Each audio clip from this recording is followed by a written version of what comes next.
So apparently Facebook and Twitter guys were not too eager to talk to us, so you have what you have. So today we're going to discuss the... I'm going to sit back down. I want to walk around all the time. So today we're going to discuss the blockchain versus the world situation. So what do we have here? We have mainstream media that keep publishing stuff like, bubble's about to burst. Bitcoin is dead. We've buried Bitcoin how many times this year? 20? 30?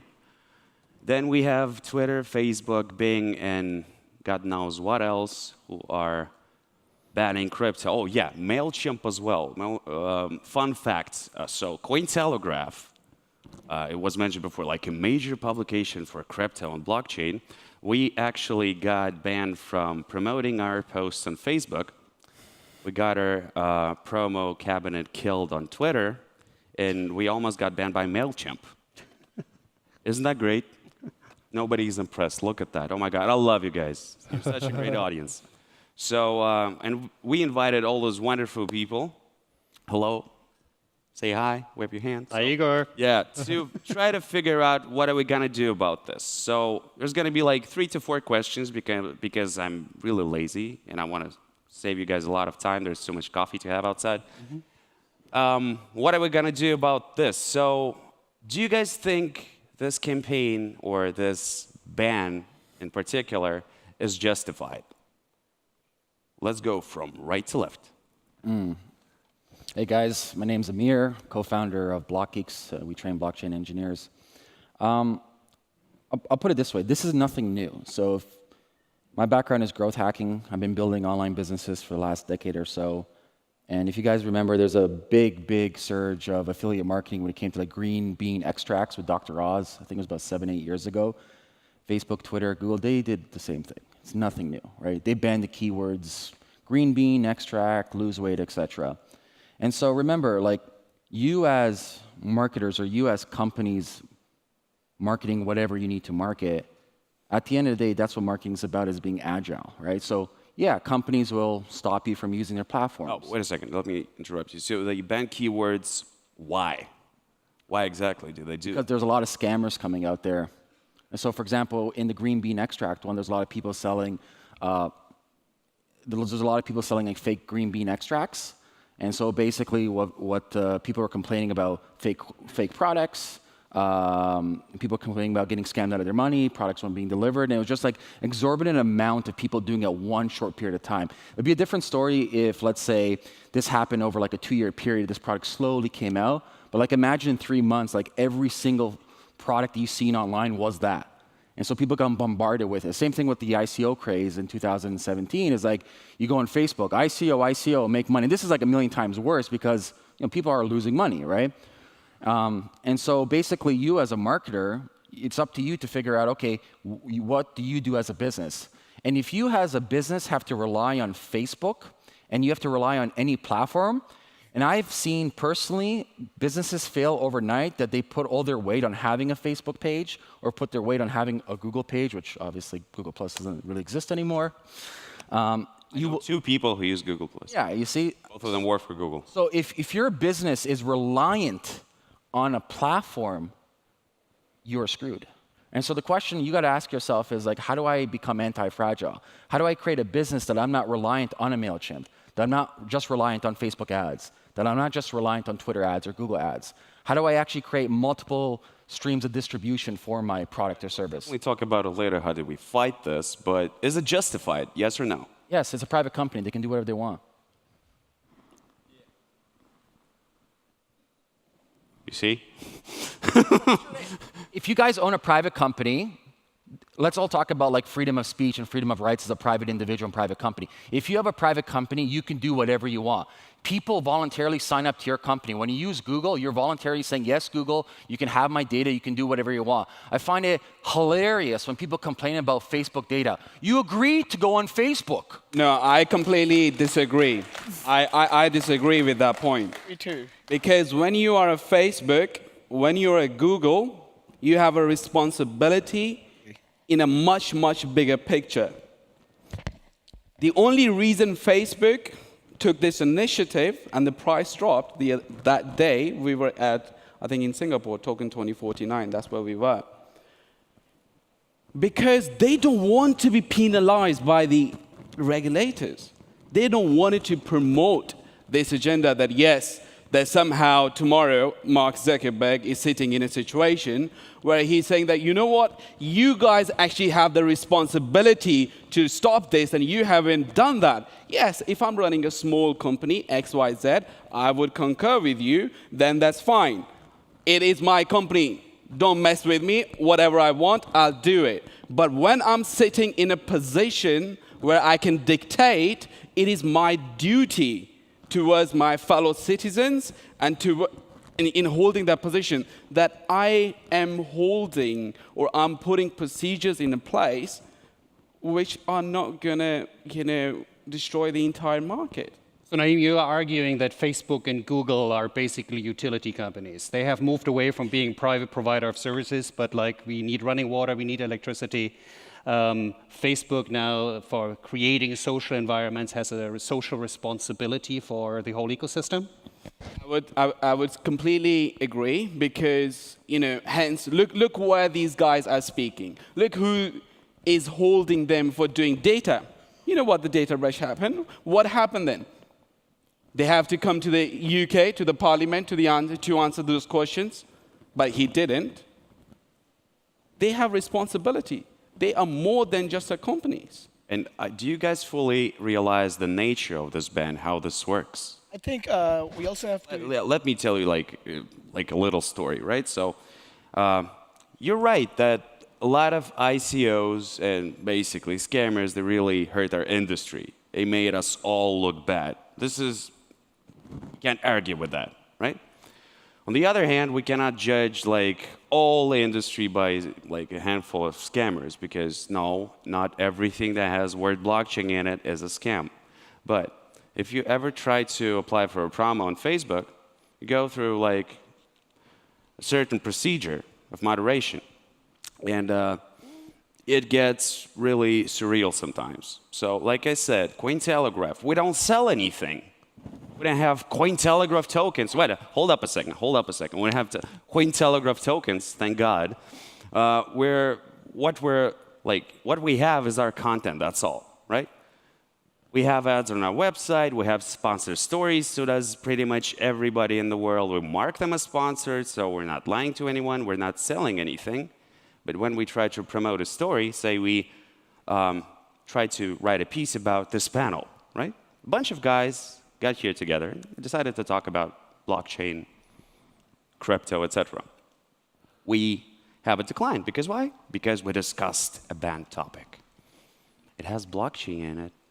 And no matter how much scammers are out there, this should not be approached this way, just because it has word blockchain in it. This is just stupid. Listen, I understand where you're coming from. Like, for example, we train developers. I'm an education company. We have nothing to do with tokens and ICOs. We train developers, and we can't use keywords such as blockchain or anything related to those terms on Facebook and Twitter. I think it's great that this is happening for two reasons. You got to look at everything from like a positive lens. It's like, A, this is a great test for you as a company. If you're so reliant on one platform to grow your business, that's a huge problem. And number two, it's a great test to actually expand your capabilities of... You do this if Facebook has if Facebook has 2 billion users and Google is pretty much everything. I don't think we're talking about business here relying on Facebook. The point is why we are banned, right? I believe the Facebook and Ubers of the world are dead because we make Facebook what it is. And with the community around blockchain, you see how many people are in this room. Eventually, Facebook is going to be dead if they don't decentralize. That's the whole beauty of blockchain. 5 years, 10 years from now, there would not be any Facebook because we're in a totally decentralized world. That's the vision, and that's the goal, why we are all here. And that's what we're trying to do, and that's what blockchain enables us. So, I mean, Mark Zuckerberg and the Googles and the Twitters of the world, they're not stupid guys. They didn't get there by being stupid. So obviously, they also know what they're doing, and we've got to give them credit for what they're doing.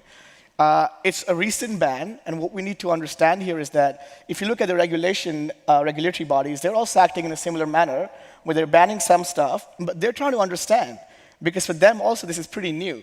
So trying to understand how the market reacts to a ban, and then try to make something that works for everybody.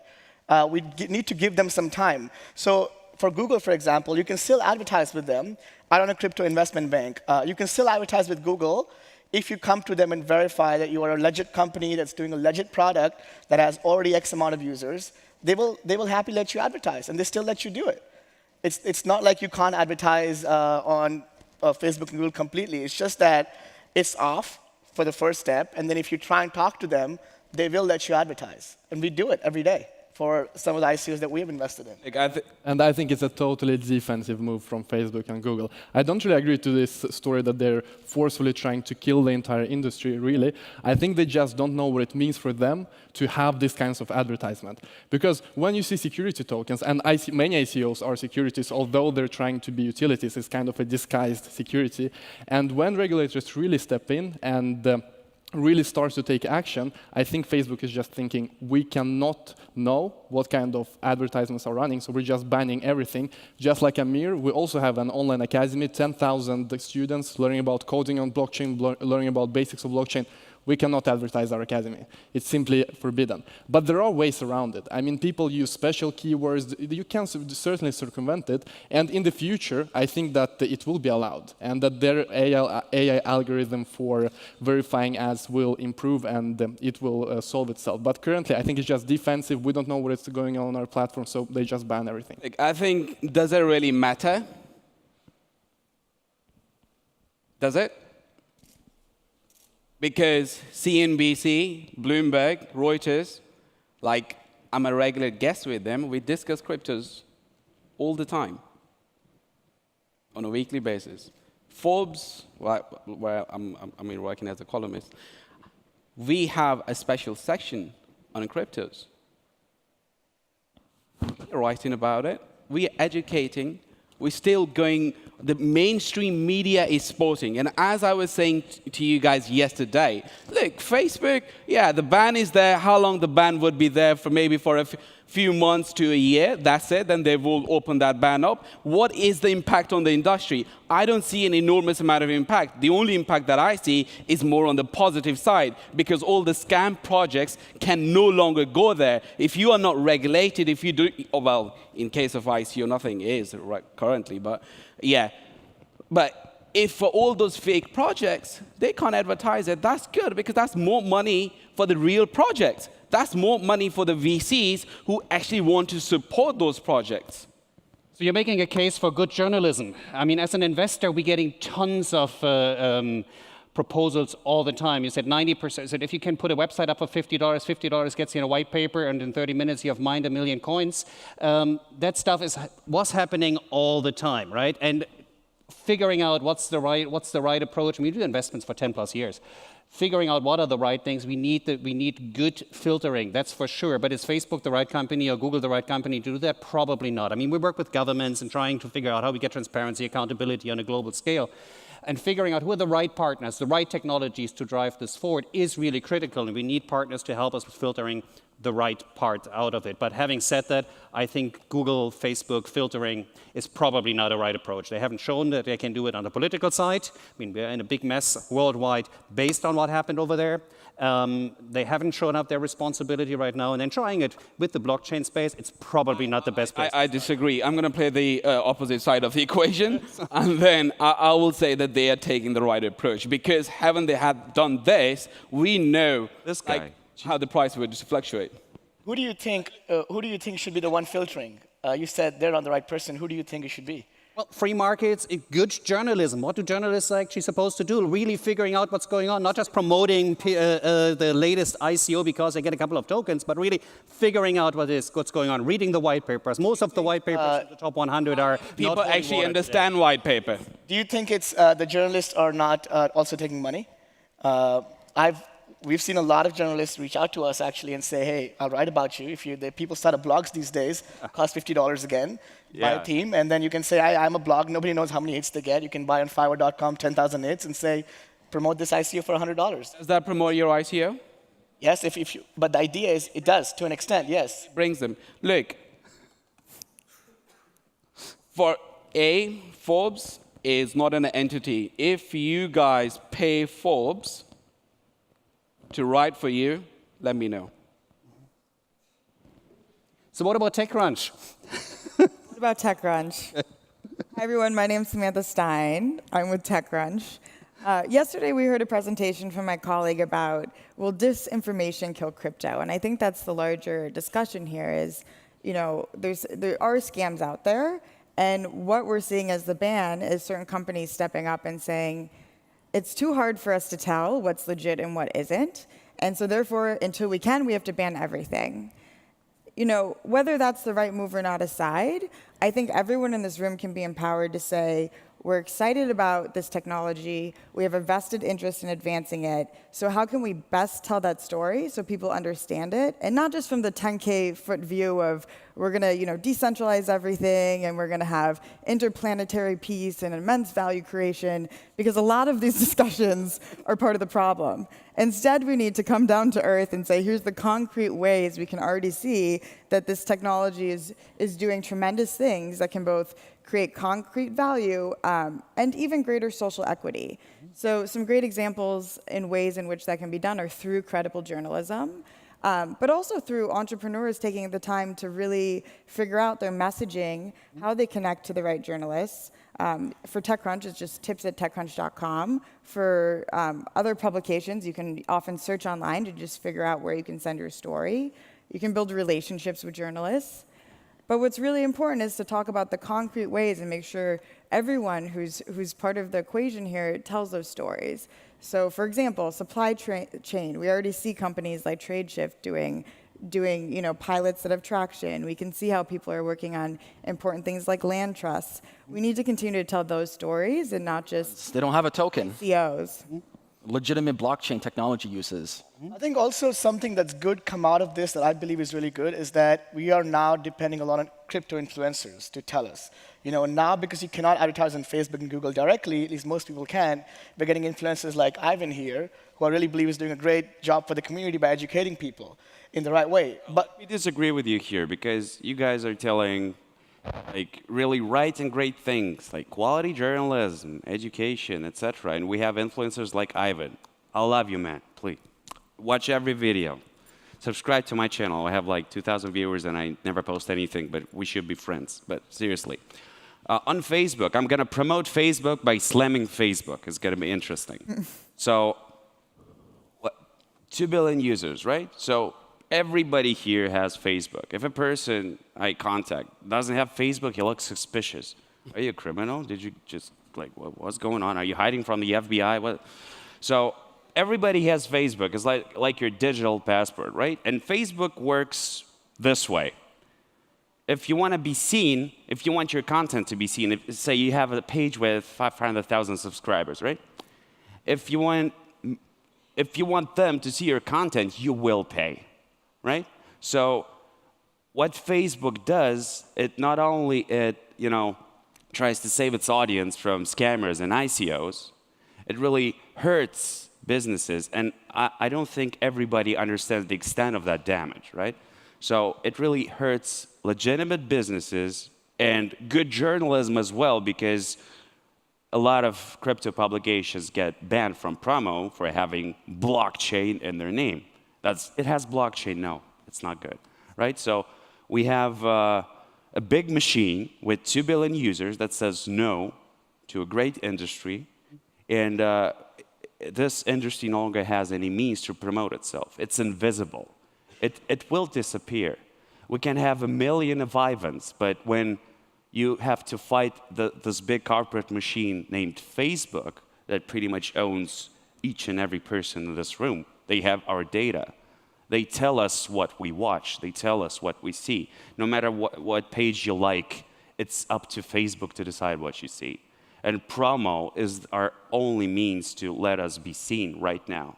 It is broken, but it works like that. I disagree with you there, actually, because I think, going back to the point of good journalism, sure, you can pay to run ads on a network if you think that's the best way to reach your customers.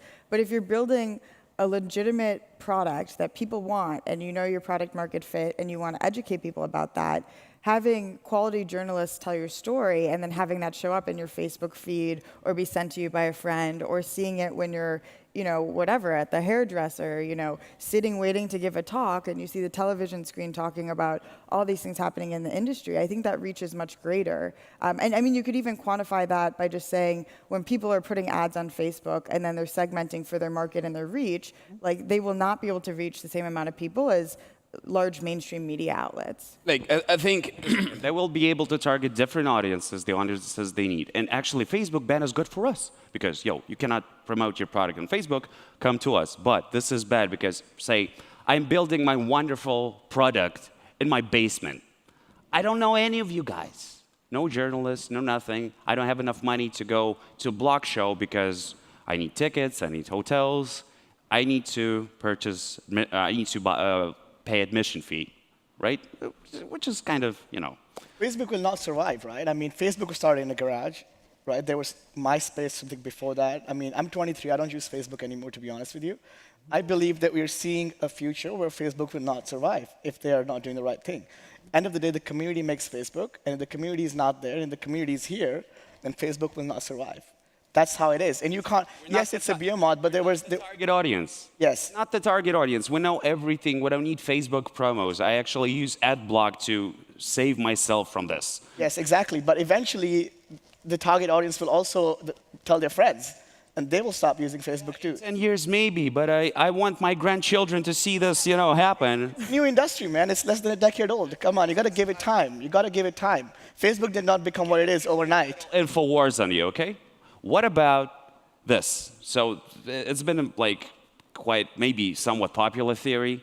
Maybe Facebook is building its own blockchain platform. So it's deliberately killing everyone to roll it out and be like, look, we have a face token, say. Well, that's public knowledge. They have announced to have a blockchain practice now, that's for sure. But I think what Ameer is saying and Samantha is saying, it is about trusted people you follow. I don't care if I'm getting advertisement on Facebook. I have 500 people on a WeChat group that are discussing what's the right thing. There are knowledgeable people. There are good discussions happening there.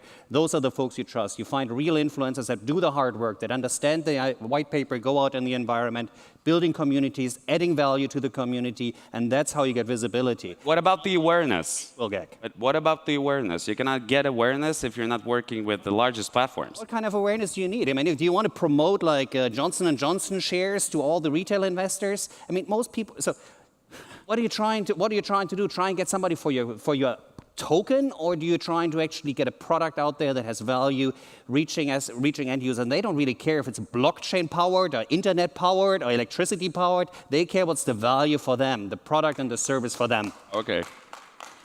And it's a question of time. As we have more time, we will see the industry expanding. Look what's happened, right? This did not happen overnight. And as we see more and more people coming in, time will solve all these problems by itself. That's what I believe. And I agree with the influencers. I also say there are some bad influencers who shill shit coins, but time solves that too. You saw all the influencers who promoted BitConnect. Where are they now? I mean, I mean, time will solve these problems. Any influencer, over time, if he shills something wrong, the community is going to come back to him and tell him, you're a scammer. So eventually, these problems go away one by one. So we should just sit it out? No, people are working on it. There's smart people here trying to solve these problems one by one. That's why we are here to discuss it. It's all about building building own platforms. This is something we touched upon a bit before. It's all about, I think the world is shifting a bit from big publications to building own platforms. Yes, Facebook is banning. We still have our own platform. Our academy is still alive. Yes, we cannot advertise on Facebook, which hurts a lot us, but also the people, because now it's harder to spread the knowledge. And as you said, it is if you are in the basement, you have your academy, it's very hard to get the word out. But it's all about day after day doing YouTube, doing social media, doing Steemit. I mean, if you don't want to use Facebook, there is Steemit. Yes, the reach is smaller, but the world is shifting there. You see major influencers that are not in cryptocurrency actually use Steemit nowadays, because you realize you actually get paid for each and every like. So in that sense, I don't really agree that you should have quality journalism in the form factor of a trusted publication. The world has changed. I don't think that is the way you do nowadays. It's more about trust, personal connection, and building own platforms so that you're not dependent on, for example, journalist contacts. You're not dependent on Facebook. You're not dependent on MailChimp, and you are platform agnostic. That is the way forward, I think. I don't care whether you guys publish on Forbes or not. We have no issue with that. But let me tell you something. Who to follow on a Facebook, on a YouTube? Who would you follow? How do you get the right information from YouTube? And until, like, I won't be.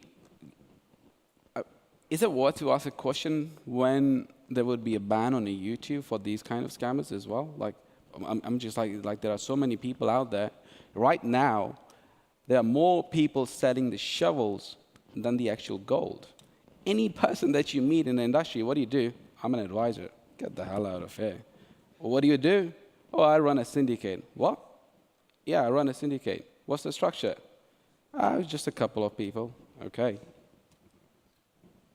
So I think, like, going with the tier 1 media, such as CNBC or Bloomberg or all these, name any of them, we have reputations or stuff. You have experts coming there, debating the projects, playing the devil's advocate of everything.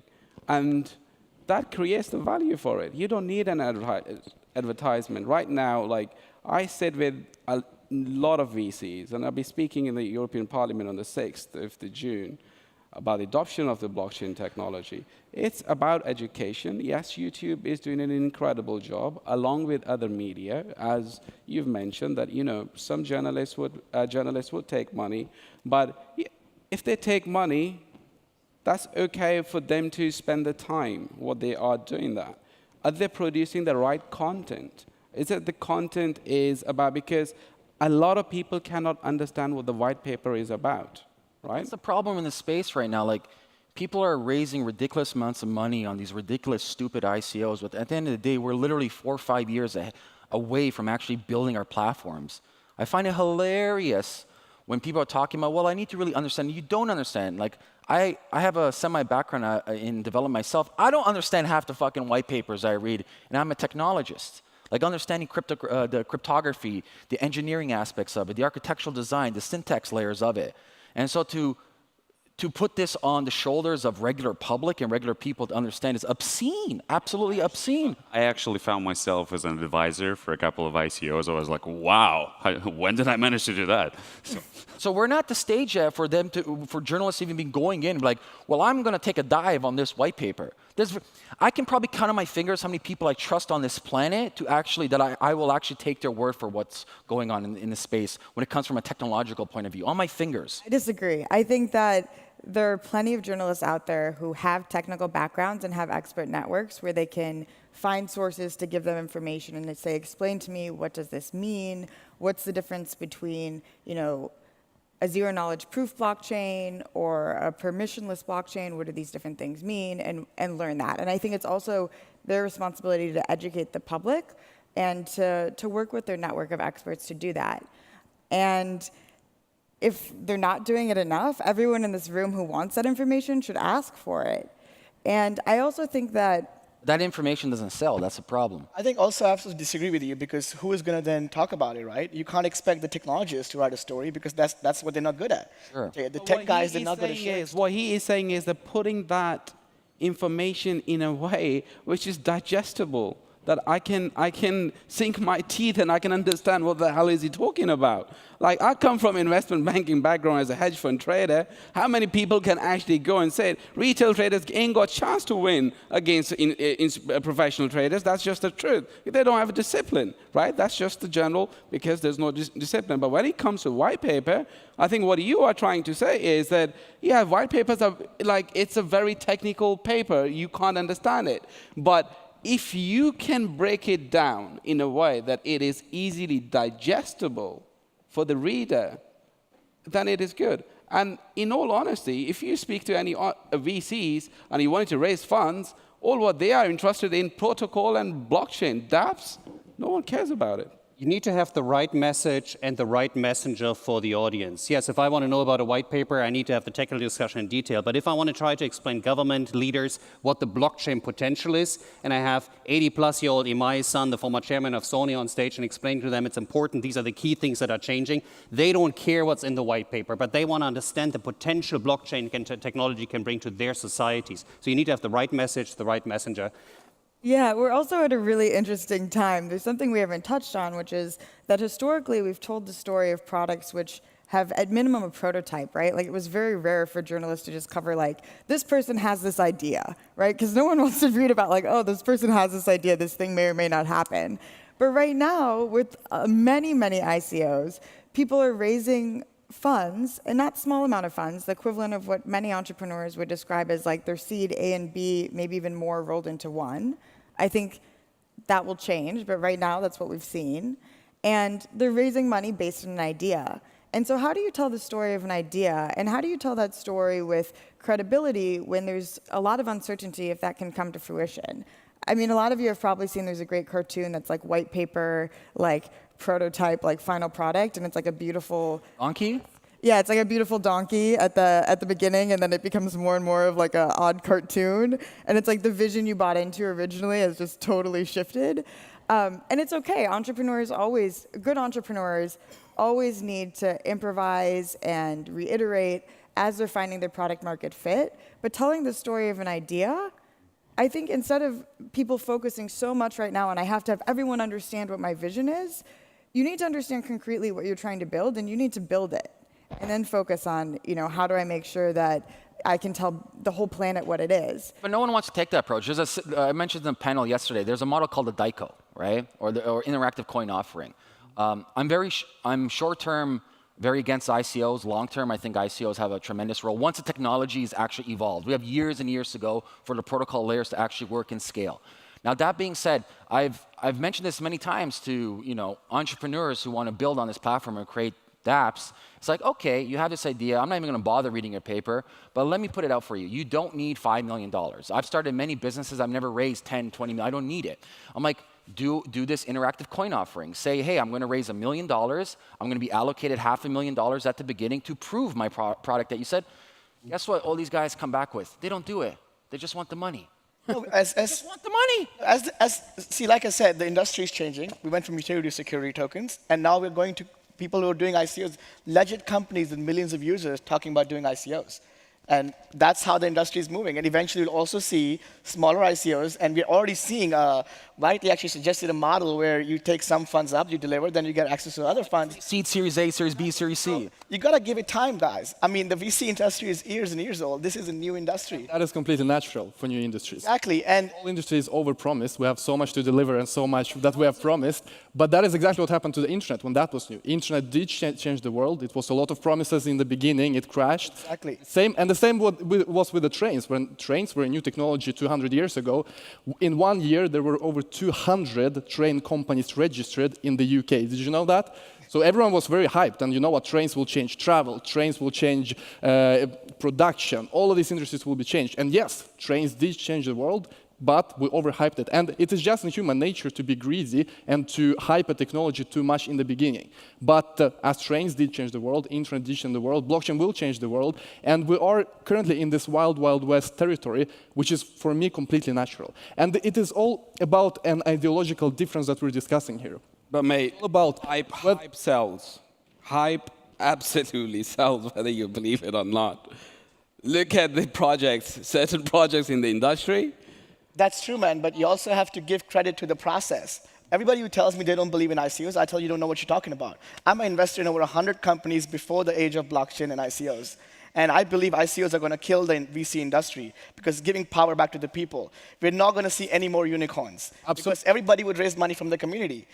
It's about aligning incentives. 5.2 billion, 2-point-something billion was raised by VC funds. Yes, but you have to remember, as I said, it's going to take time. This year alone, in the absence of Facebook, Google, the people who've been most active, these are your VC funds. I'm an investor also, and I believe that that's wrong. You need time, because time will fix that. And you remember, ICOs are aligning incentives. That's what matters end of the day. If your user, the product, and the customer have the same end goal, if I'm a user of the product and I have some incentive to use the product, why will I not use it? Before I had no incentive, I don't get anything from Facebook to use Facebook. If tomorrow, you're assuming money solves problems. Money does not solve problems. at least the greed is there in everybody. So when it aligns incentives, when the company and the customer have the same end goal and the same result. That's the adoption stage. Like we discussed last time, I think it was, where was it, Monaco, right? Gojek, a great example. I don't know how many people got exposed to it. They've introduced their wallet. Now everyone wants to use the coin. That's the adoption, integration, penetration. But how did that happen? Who was behind Gojek? It's your VCs. Right now, yes, man, but you got to give time to the people. Hold up a second, guys. So you mean to say that we don't need Facebook at all? Like, whatever? We should just ignore this whole ecosystem that's been... Crush all of us. Like, what happened? Look, Mark Zuckerberg's a smart motherfucker, man. I give him all the credit in the world. I thought the only F word on the stage will be Facebook, but fuck that. No, but think about it. Let's say it's all about survival of the most adaptable. Like, they're not dumb. They're like, listen, they have shareholders they have to please. And if somehow through their research they come to a notion, they have the network effect, as you mentioned, 2 billion plus users, all about network. You can have, none of these tokens have network effect. None of them. It's ridiculous. Facebook's like, okay, we figured out a way that it makes sense for the token. We will interject it. All these other platforms, these ICOs and apps, they're done. They have 2 billion human beings that have sunk cost bias incentives within Facebook that they release within their network. And you got to look at where Facebook was and where we are now. Facebook didn't start with 2 billion users, right? I'm an entrepreneur. I've built companies, and I also believe there's some guy working in his basement right now who can one day build and compete with Facebook. But they're I think you're right. You get the network effect right. I mean, if you're looking across the Pacific, look at China. China was a cash-based society until WeChat and Alibaba introduced WeChat Pay and Alipay. Within one cycle of the Lunar New Year celebration and the red envelope, where you had a viral creation of sharing digital money, the whole society turned from a cash society and a mobile payment society. So it's having the right usage, the right environment, and the right network effect that is changing the world. And what we've learned from history is, if you look at the innovator's dilemma, yes, existing companies have a hard time to reinventing. Yes, Facebook is trying to do it, but you know what? Necessity is the mother of invention, man. Around 10 years from now, at least not in the capability they are today. So we're good, basically? All good? Yeah. I think we're good. Who cares? Yeah, wonderful. So, okay. I think we can also do a lot to demystify the industry, right? Like, if we want to do it justice, if we want to advance this technology, we need to build credible projects rather than just trying to promote them. We need to, in fact, not use a vernacular that's like one step removed from what people are used to, right? Like projects versus business. Mm-hmm. Are your grandparents confused, right? Are they like, is this a school project or is this a legitimate? Oh, there's no actual business yet in any of these ICOs. That's the problem. Round of applause. This is great. Thank you. There's no business. I haven't seen an ICO that actually has a sustainable supply and demand business model. Their model is greater fool theory. You need more people to buy in. It's literally a Ponzi pyramid scheme. I haven't seen one that actually shows me a real, tangible business model. Well, I can tell you plenty, and Good ICOs here. That's a pretty naive view and very generalized. So I disagree with that. Telling me all the entrepreneurs doing ICOs are scammers, then I'll tell you you're a scammer, man. You can't generalize people, you can't underestimate people and say that everybody's a scammer here. Yes, there are scammers. I'm saying the ones that Scammers, but there's also people working hard to make life better for us. I haven't seen one that actually has a sustainable, real business You have not seen enough, and probably your network is the one that's all scammers then. I'll tell you that. So I think everyone in this... I mean, I always back the entrepreneur. And I know that there's always smart people working. I never underestimate anybody. And you give them time, and they will show you results. You give them time, they will show you results. It's just a question of time. But here is something, Evan. Give them time. How much time? You'd look at how much time the other industries had, right? I mean, come on. You cannot expect... Look, I'm not going to buy... I get like 10 to 15 white papers pushed every day. If the roadmap goes beyond 2019... I press the delete button straight away.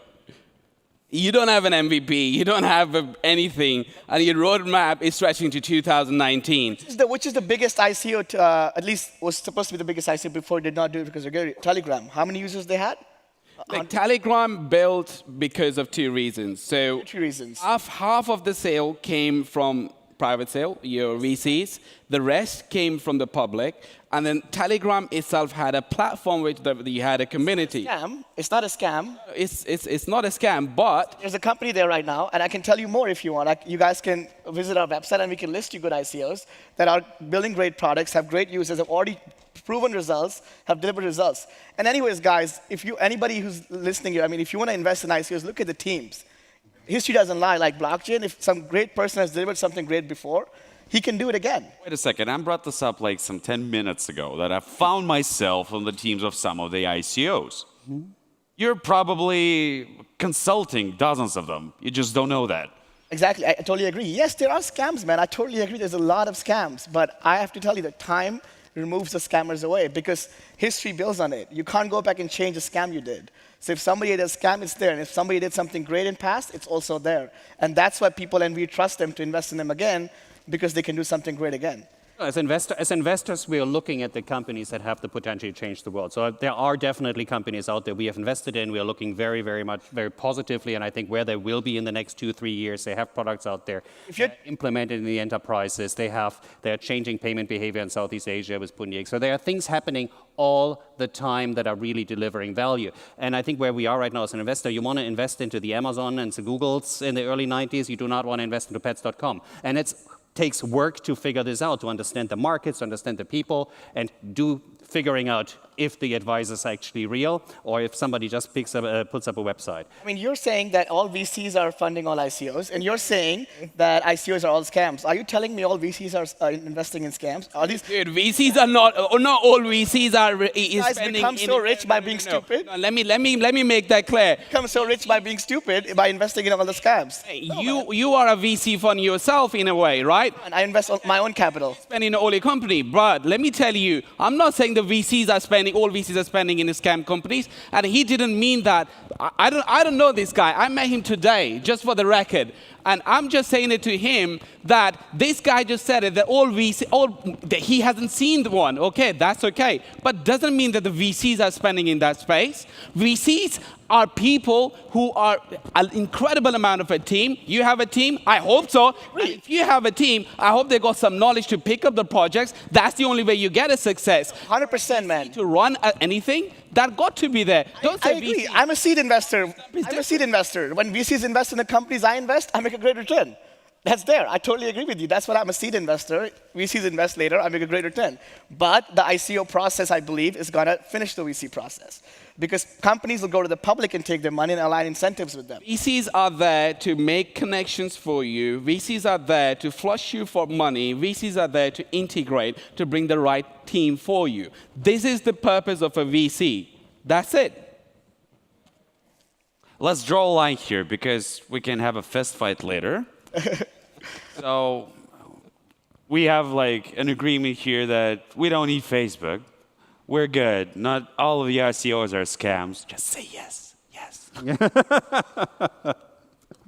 And we have some 10 minutes to go. Oh, how many people are here? Nothing interesting. Move along.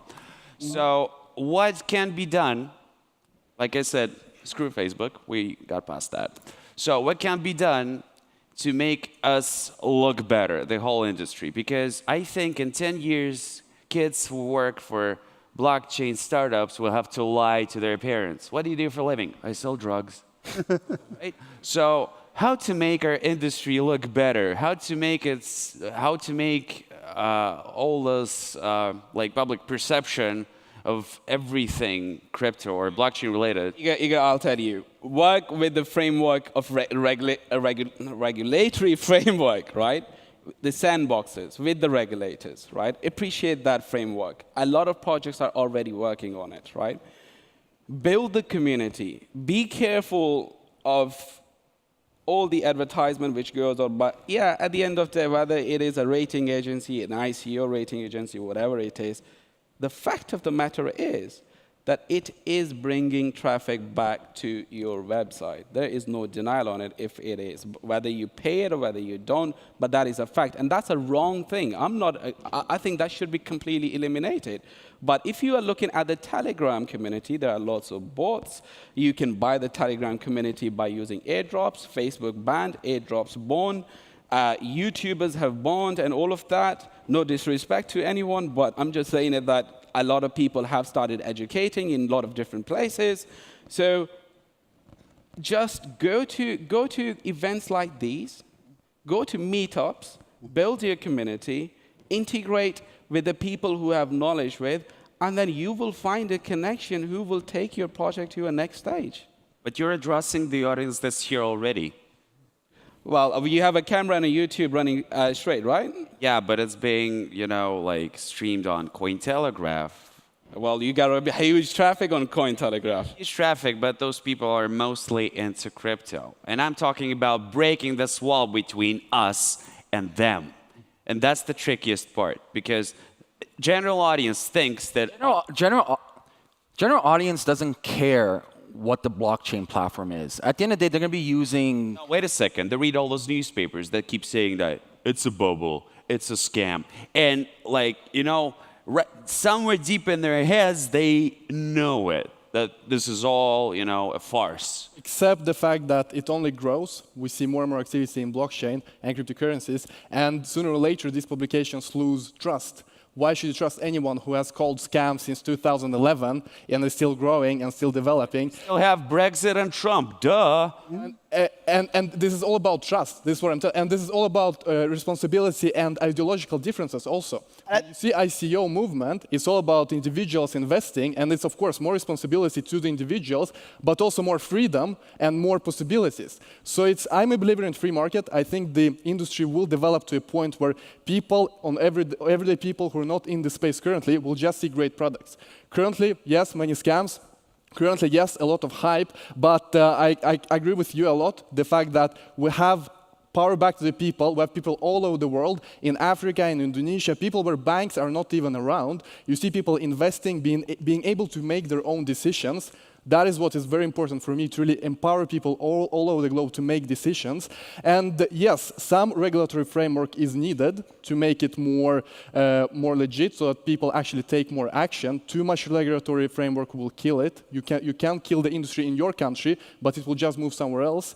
And so in that sense, I would say time, number one. I'm a believer in the free market. I'm a believer that it will solve itself, that we might see a crash, but in the end, great products will come and the value will show for itself. Well, I have to ask you, journalists. I mean, blockchain, what is it about? It's about trust. It's accountability, transparency, accountability in an environment. Those are all good things. Why don't you write more about that? Why do you? Why I do this all the time, literally. I get paid for this. One more ask, right? How do you solve this problem? It's you guys here. If all of you today, who's thanks to the Cointelegraph team has brought all great people here, if all of you who has the right information now goes and talks to two of your friends who are not into this space and tells them the right information, that's how you solve this problem. Crypto and blockchain is about community, and if the community is doing the right thing, the problem will go away and we don't need Facebook. And it's easy to underestimate that. It's easy to say that, you know what, just because we're not allowed on Facebook, we're not allowed on Google, it will not work out, but the community works exponentially. And soon enough, you have this exponential growth that is mind-blowing. Currently, the growth might look very slow, but it's picking up speed, and the speed itself is growing exponentially as well. So I definitely agree with the community and the fact that you will see this huge growth and spread of information that currently might be hard to imagine, but just like with any great technology, it will take off and the speed will be incredible. What do you think? Does this only apply to like journalists or bloggers, or companies should turn towards communities as well? Maybe companies should put their head down and build real products and ship. That's it. Ship your product, get product market fit, and actually make a real sustainable business. But cryptocurrency business is all about community. I mean, you cannot have a crypto network, you cannot have incentive structure. I can name you a shit ton of communities without zero product. Yeah, but it needs to be both. It needs to be a product and community. Product first and community second. But without a community, it's hard to bootstrap, community. Right? Product builds community. You're just buying that community. The communities today are just looking for arbitrage and speculation on prices. They're jumping around from this to this. They don't care about, because there's no tangible product. There's no sunk cost bias for them, right? It goes back to human psychological tendency, the 21 cognitive biases. At the end of the day, they're just going around where they can make most of the dollars. But if you have a tangible product that they're using it every single day, that they're sucked up into it, it's adding value for their life. Yeah. That's where you get that stickiness. Do, man. They let you use the product and also at the same time have an interest in the product if the product grows. I mean, didn't we just talk about Steemit, right? That's a great example. So Look here also that yes, currently it is the case, but those investors will get burned. If you just jump around, try to invest, try to buy something without understanding it, you will get burned. And the community as a whole, retail investors who invest in cryptocurrencies, they are maturing. The community is a lot more mature today than a year ago. So therefore, I see this optimistic improvement in the community. And talking about scams, I mean, we are in contact with many ICOs on a daily basis. There were many more scams 6 months ago as a percentage of the total amount of ICOs. Great. Maybe the total number of ICO scams is bigger, but the percentage to total ICOs is way smaller because it is much harder. Nowadays, you cannot really have a white paper only. You cannot really have a white paper and only Telegram. You need so much more, and in a year, I think we will see 10 times improvement in ICO space as well, because we have actually infrastructure that is improving with Ethereum improvements, with EOS and other infrastructure projects launching, and I think next year we will actually see all of this, most of the promises come to fruition. That is at least my vision and my hope for the industry. If it doesn't happen, if we can't deliver, we will see a crash. We will see a disappointment and a crash, and after that, the real projects will survive, and after that, the real projects will come to fruition after the crash, just like with the .com. Like, I think someone should look at airdrops because I hate them. You suck.